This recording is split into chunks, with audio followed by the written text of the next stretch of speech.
নিজের জন্য হলেও ঘুরে দাঁড়াও। জীবনের চলার পথে সবাই পাশে থাকবে না, কেউ হাত ধরে এগিয়ে নিয়ে যাবে না, কেউ মাঝপথে ছেড়ে যাবে, তবুও দাঁড়াতে হবে নিজের স্বপ্নের জন্য, নিজের ইচ্ছার জন্য, নিজের আত্মসম্মানের আসসালামু জন্য। আলাইকুম প্রিয় বন্ধুরা, সবাই কেমন আছেন? আলহামদুলিল্লাহ, আশা করি সবাই খুব ভালো আছেন। আজকেও প্রতিদিনের মতো আপনাদের মাঝে একটি ভিডিও নিয়ে চলে আসলাম। আসলে মনটা খুবই ভালো, মাগুরা সেই ছোট্ট মেয়েটির আসিয়ার কথা মনে পড়তেছে, খুবই খারাপ লাগতেছে ওর কথা মনে পড়ে। তারপরেও তো আমরা কন্টেন্ট ক্রিয়েটর, আমাদের ভিডিও আপলোড দিতেই হবে এবং ভিডিও বানাতেই হবে।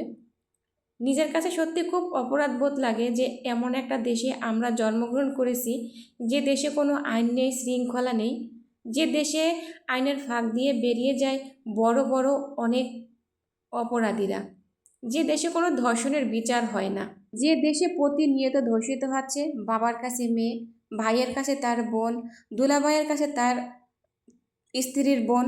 এভাবেই আমাদের চলে যাচ্ছে প্রতিটা দিন আর প্রতিটা সময়। আমরা শুনে যাচ্ছি আর প্রতিদিন নিউজ ফিডে এরকমেরই এক একটা সংবাদ আসছে। আসলে কি এর কোনো প্রতিকার নেই?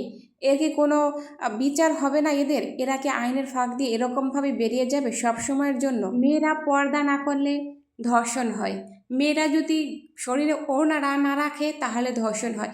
তাহলে সে ছোট্ট 8 বছরের শিশুটির কি ওড়না গায়ে দেওয়ার মতো কোনো প্রয়োজন ছিল?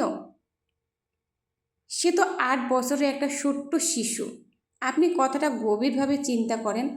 8 বছরের ছোট একটা শিশু, তাকে ধর্ষণ করেছে, কিভাবে ধর্ষণ করেছে, আর কতটা মর্মান্তিক অবস্থা করেছে তার।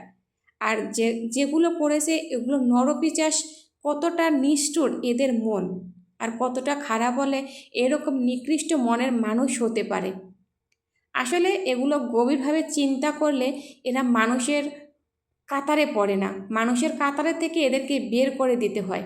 গত 2 দিন আগে ইউটিউবে একটি ভিডিও দেখতেছিলাম, হঠাৎ করে চোখের সামনে চলে আসলো মায়ের মৃত্যুর 3 দিন পরে বাবার হাতে মেয়ের ধর্ষণ। আসলে পৃথিবীটা কোথায় গিয়ে দাঁড়িয়েছে আল্লাহ ভালো জানে, যে এ পুরুষগুলো এরকমের কি জন্য করে। এর আগে একটা নিউজ এসেছিল, যদি 24 ঘন্টার জন্য সমস্ত পুরুষ পৃথিবী থেকে উধাও হয়ে যেত তাহলে আপনি কি করতেন?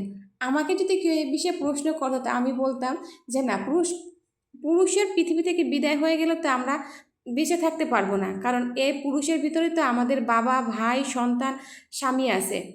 পৃথিবী থেকে এমন পুরুষগুলো বিদায় হয়ে যাক যাদের চোখে কোনো লজ্জা নেই, যাদের চরিত্রে ঠিক নেই, যারা মেয়ে মানুষদেরকে সম্মান করতে জানে না।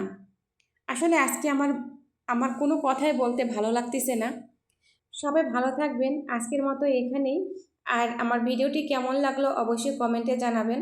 যদিও আজকে আমার ভয়েস দিতে ভালো লাগেনি, আর আমার আজকে ভয়েস একটুও ভালো হয়নি, আমি জানি আপনাদের কাছে ভিডিওটা ভালোও লাগবে না। তারপরও ভালো থাকবেন সবাই, দোয়া করবেন আমার জন্য আর আপনার মেয়ের জন্য। সবাই